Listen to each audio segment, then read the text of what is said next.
Welcome to the Concrete Genius Podcast. I'm your host, Sauce McKenzie. One and only, let me leave you lonely. Follow me at concretegeniusmedia.com.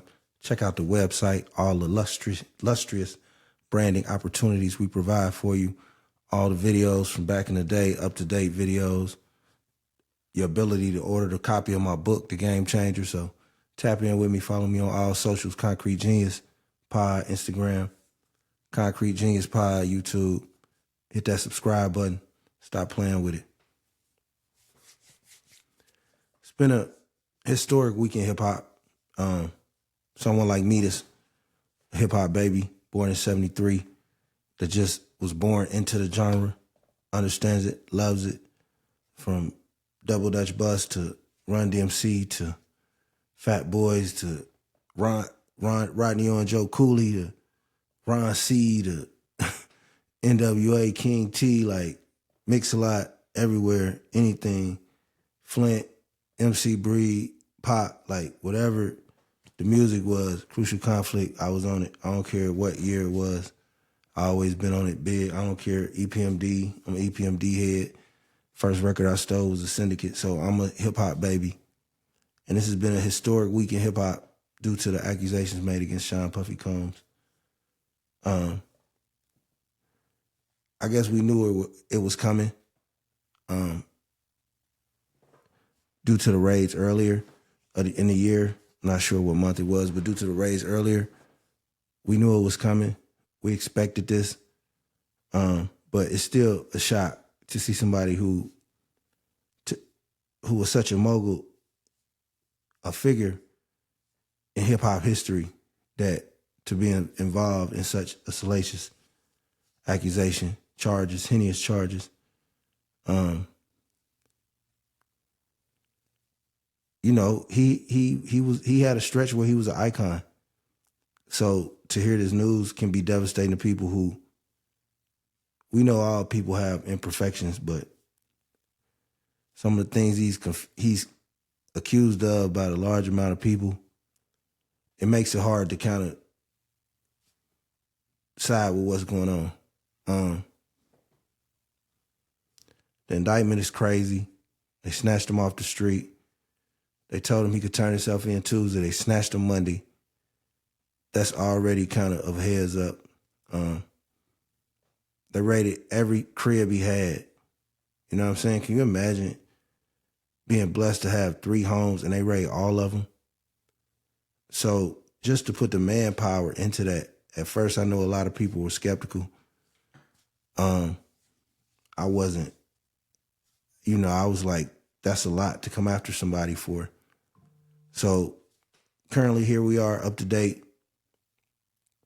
Charges are despicable. My thoughts are,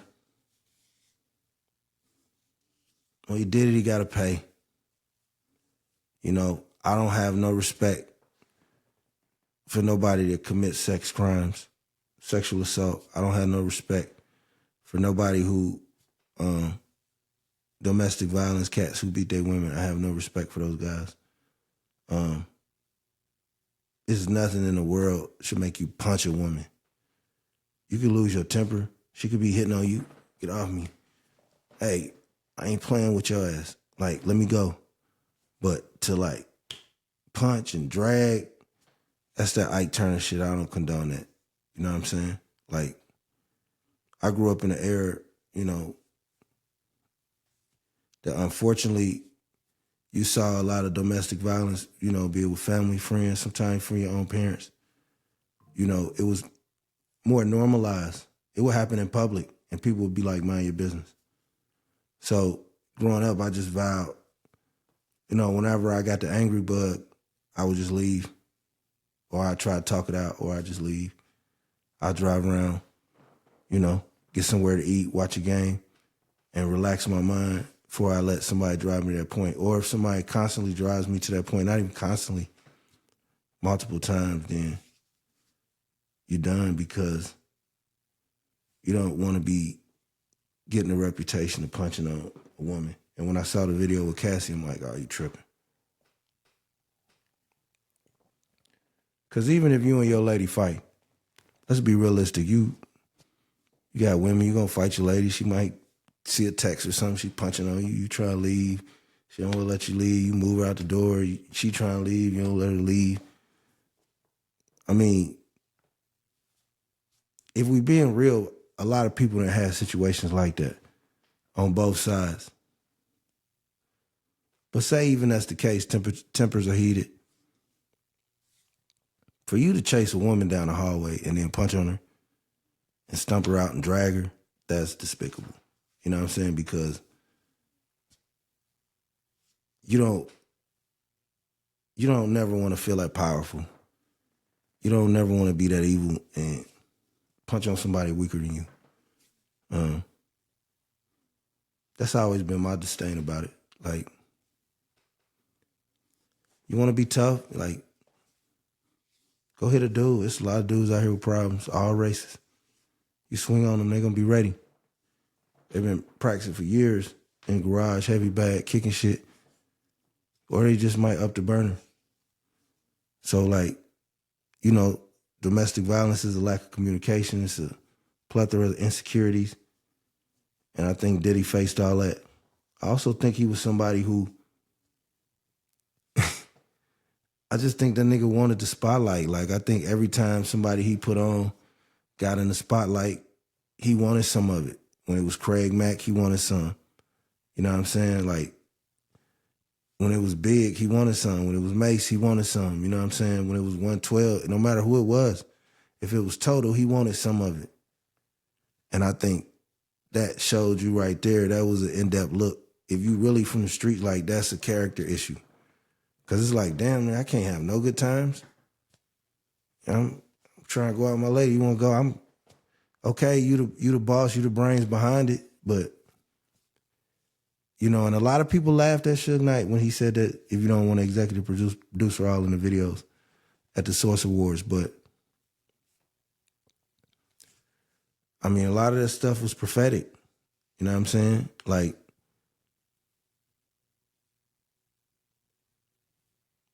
man, you know, you ain't gonna always keep a lasting relationship with people. So, you know, but to have so many of your artists have nothing to say positive and then still all buck back, to see Craig Mack, you know what I'm saying, before he passed, rest in peace, see the relationship he had with Mace, see Mace bounce back, you know, Mace speak his truth, to see relationships, see Black Rob in the end, see all those guys. I just think it was shady. You know what I'm saying? I'm not going to get into the whole involvement with, you know, either the ultimate, you know, murder of Tupac or Biggie. But I do think it's something within that he letting on, he don't let on. So that's another thing. I thought he always threw rocks and hit his hand. And I didn't think that was cool. The music business is shady. It's a machine. It's a machine that's been here before you got here, and it's gonna be here when you leave. You know, a lot of people do things. I was in a barbershop talking to my barber, Dime, like 10, talking to him about, like, you know, you're gonna do some things, you know, before you leave. But the amount of people that you make good is going to be very important. And not only that, it showed me the amount of people who willing to humiliate themselves or risk their dignity to be in the music industry. And I think he took full advantage of that title, that authority. And I never been a fan of guys who use their position or their title to kind of, you know, bully into some pussy, for lack of a better term, you know.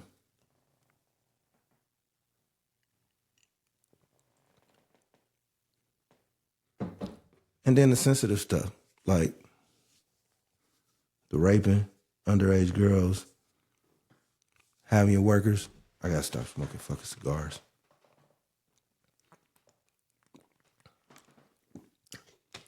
ConcreteGeniusMedia.com. You see the drip, man.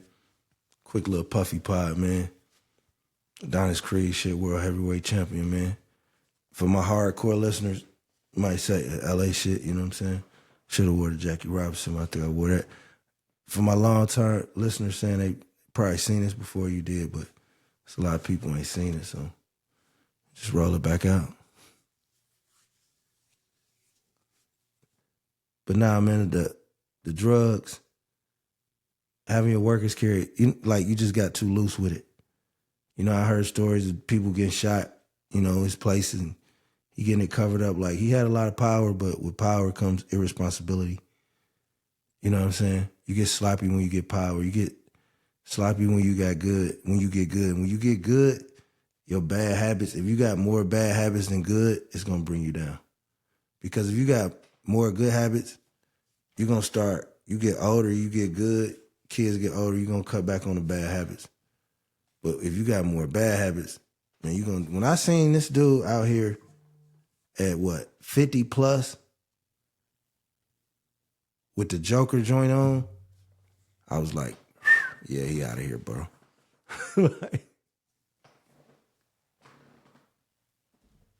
Yeah, he out of here, bro. He got to go. That's just a sense of, if you walking around New York City with a Joker mask on and you a billionaire, what you got playing that night, bro?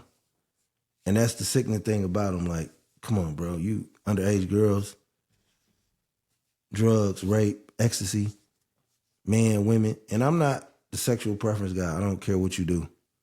But nobody deserves to be raped, no matter what your sexual preference is. Nobody deserves to be assaulted. And taken advantage of, like, sexually. Like, that's just an unfair abuse of power. And I just think it's despicable. You know, quick story, man. One time, you know, back in my day, when I was incarcerated,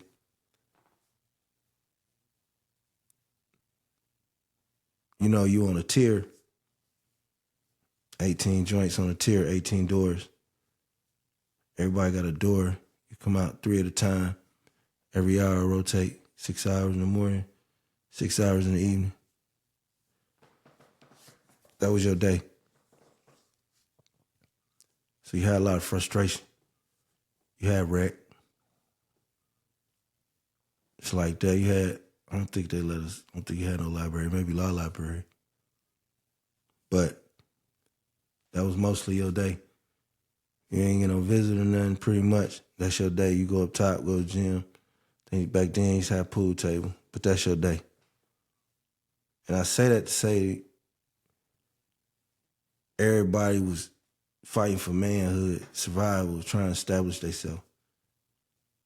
But all the gambling, all the rough shit, whatever somebody was going through, when somebody came in there with a sexual assault charge, they got the shit beat out of them. Like, touching a kid, they wouldn't even put you in around people. If you got accused of it and you snuck through, a lot of times the guard would tell us. They'd be like, loud, I got you. Aaron, you know what I'm saying? 4-year-old little, what? I could be out with him. Just me and somebody else, they ain't gonna do nothing. White boy. Crashing. It was that was therapeutic for me. So that story is just a disdain for anybody who catches like rape charges. Molestate, like, man, I don't have no time for that. I don't have no place for that. I don't even like being around dudes who mistreat their women in front of me. Like, if y'all got beef, say that shit to the crib, bro. We out to eat brunch and shit, and y'all snapping at each other, like Fred and Aunt Esther. We go into the car, and we drove separate cars. So I don't even like dudes who are verbally abusive of their woman. Now, you gonna go through shit, y'all gonna say shit, you gonna say some shit you regret, but do that in the privacy of your own home. Like, So I don't like dudes who do shit like Puffy. I don't like bullies. You blowing up people's cars over ass, bro. That's billionaire crash out status. Hall of Fame. You know, people are mysteriously passing. And then you tied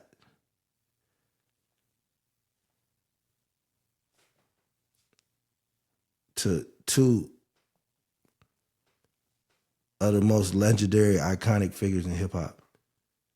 And not really in a positive way. I mean, I see stories going out, you know, it was rumors Biggs want to leave, publishing type shit he had with Junior Mafia. So it was a lot of questionable actions. And that could have been you. Niggas ain't tripping. But the punching on women, bro, like you punching a punching bag, a dog, then bitch a kid, the rape, the bribery, that to me, that's the shit that's treacherous. Now, if it's proven you innocent,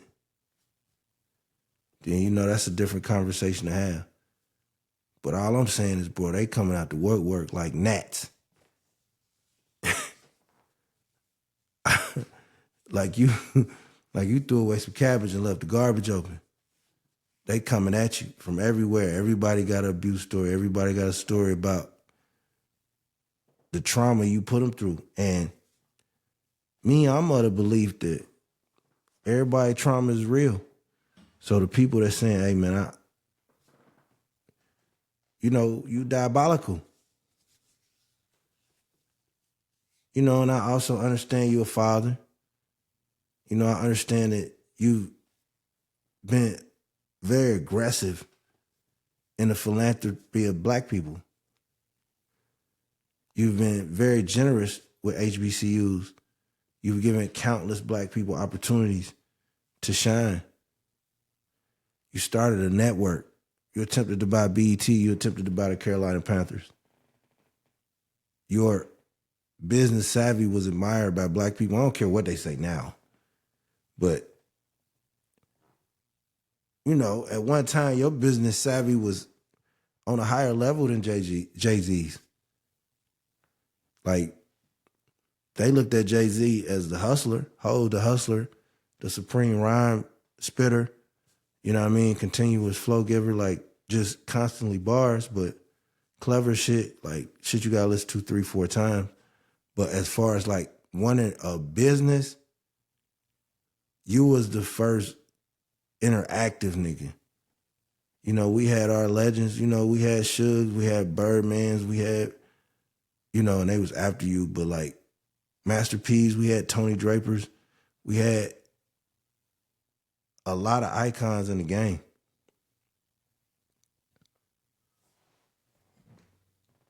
Rap a lot, you know, you had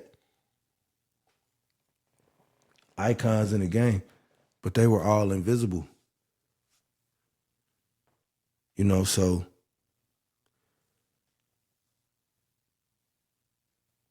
you had your positives. You know, no, you did a lot of nice things for a lot of people. And to be honest, I think everybody who has the ability to create light for people, to create situations for people, to create patterns and lifestyles like what you did with Jodeci and Mary J, like, you a fashion icon. You a hip-hop stylistic icon. So when you got all those gifts, it causes a lot of positive and negative relationships. A lot of people gonna love you only for a small season. But you just can't be doing the type of shit you was doing, bro. Like, it's impossible to defend that. You know, when I saw the video, I was like, damn, this nigga lost it, bro. You chased a woman out of public hotel room with a towel. And then you you so godfathers with it, you got the film. That's wild.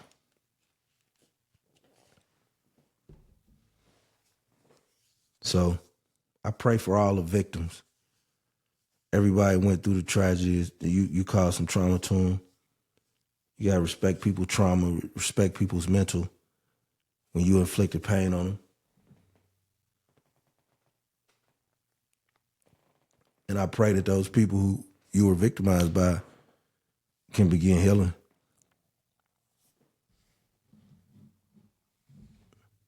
Now, another concern with Puffy, he recorded a lot. It was probably a lot of powerful people. Not even probably. It was definitely a lot of powerful people on those recordings. So with those recordings, what do we see? Do we see people being exposed contingent on who has control of the recordings and how they feel about certain people?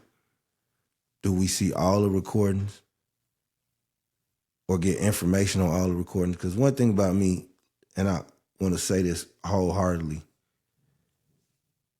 I've never went to the internet to see somebody have a sex tape.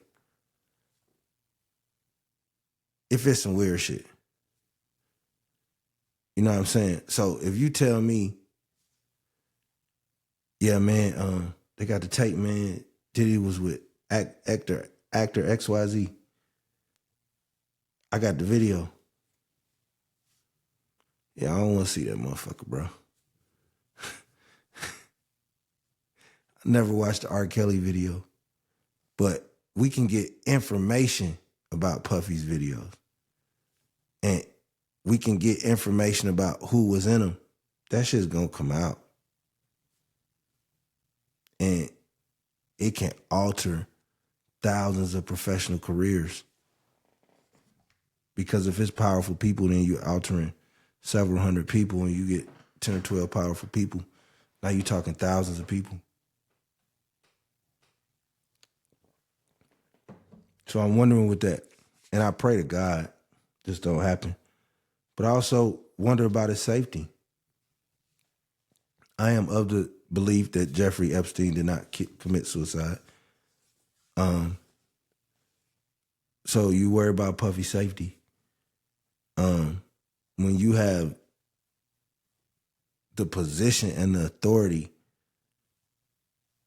and the information that can damage the reputations of powerful people for generations, man, you don't think these folks been getting rid of people for years, man. Like, you bark up the wrong tree, you out of here, bucko. And I feel like that's a concern. His safety. Because what do you know? And maybe the people who are going to be compromised by in some of your videos, maybe they trusted you. Maybe they didn't know. But whatever the reason, it's a lot of dominoes that could fall and lives can be altered forever. And as a safe society, maybe the list of sexual deviants probably needs to be like a sex offender registry. Truth be told. Truth be told. So, you know, you gave us iconic moments in hip hop.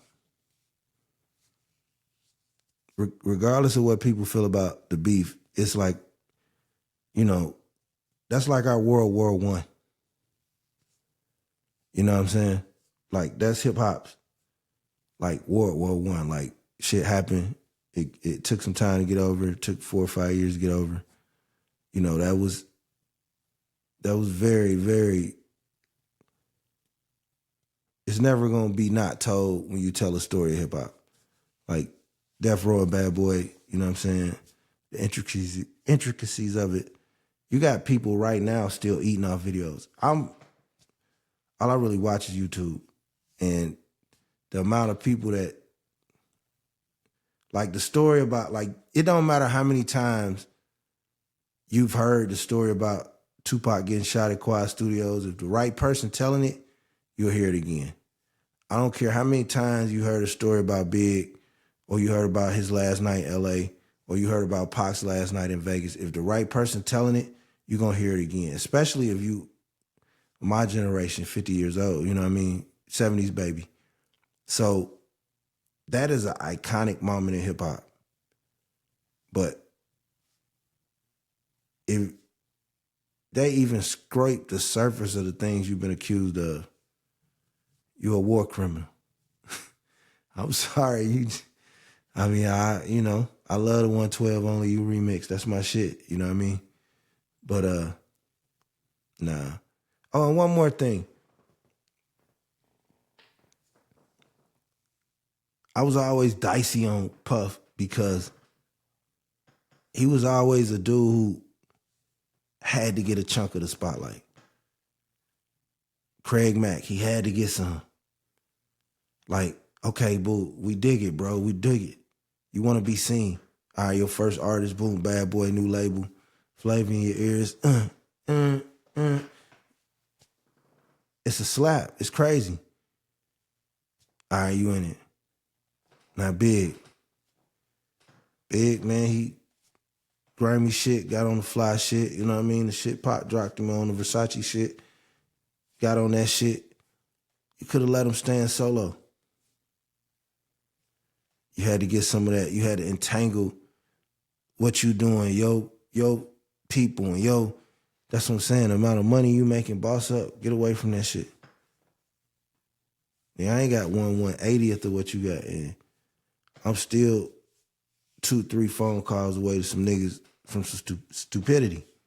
So that's 3 different niggas unless it's just some random shit. But before stupidity get to me, or I need to get stupid, it's phone calls to make. Why are you involving yourself in so much rapper shit? You know? I never thought you let nobody shine. And you had a hell of a roster. Man, some of that shit that was coming out of Bad Boy. Carl Thomas, Faith Evans, 112, Total, Big. Come on, bro. Mace, come on, dog. Come on, man.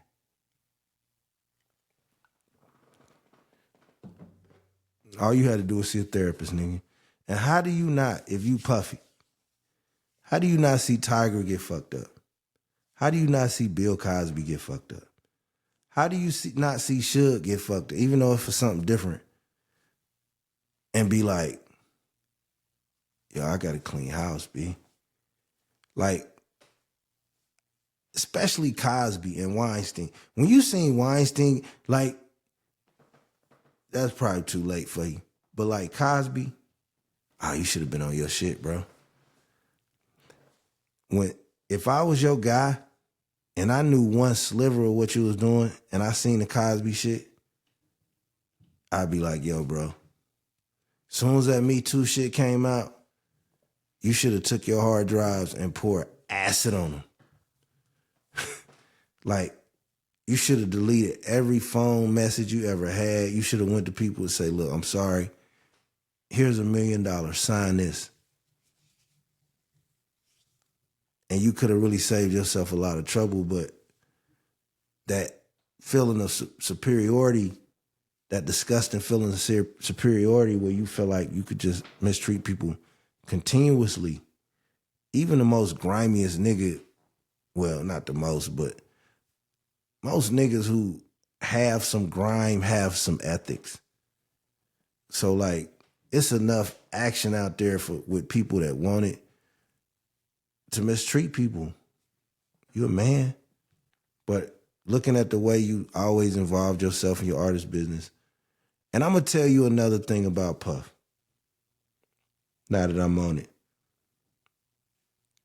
What disgusts me about Puff is that, and this was in real time, I had to be, what was it, 98? No, Big get killed 97. So 98, I'm 25, 26, 25. How are you coming out with a solo album, bro? Like, to me, that showed me you always wanted to be a rapper. That's how I feel. You always wanted the stage. You always wanted the limelight. You always wanted the attention. You always wanted the spotlight to be on you for what they was doing. You know, you saw how Big moved, the flavor. You know, he moving. You really envy Pac. You saw how he moved. You saw his ability with the women. It was jealousy. And for you to put out a solo album,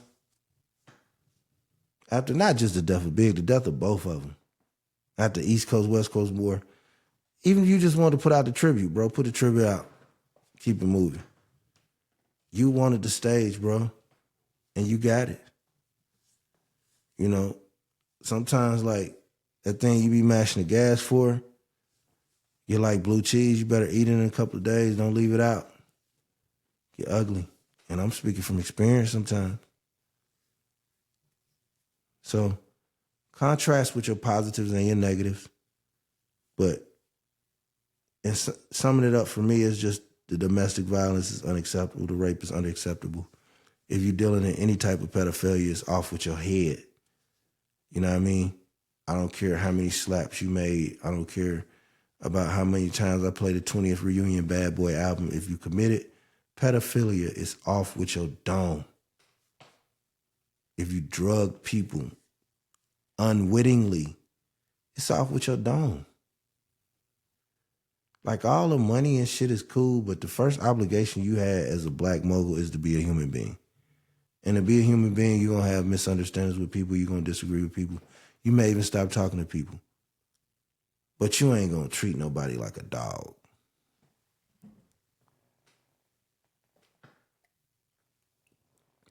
ConcreteGeniusMedia.com, man. You rapping with the best. One and only, never leave lonely, Sauce McKenzie. Follow me on all socials, man. Shout out to all the hustlers. Get a copy of my book, The Game Changer. You can get it on my website, ConcreteGeniusMedia.com, man. I hope you enjoyed this intelligent feedback, my thoughts on the Sean Puffy Combs situation. Everybody had a Sean John Jackie B. Everybody watched Making a Man. Like, you was there, we was there, you know what I'm saying? Things happen. Separate the man from the art. And pray for the victims. That's the most important thing.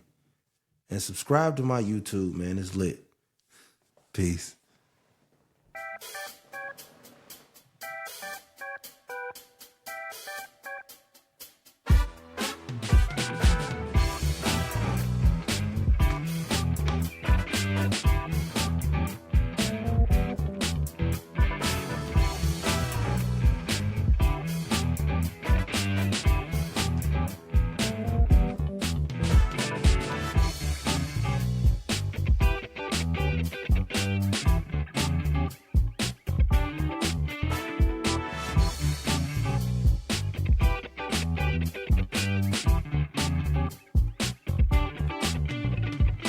Be safe this weekend. I love y'all.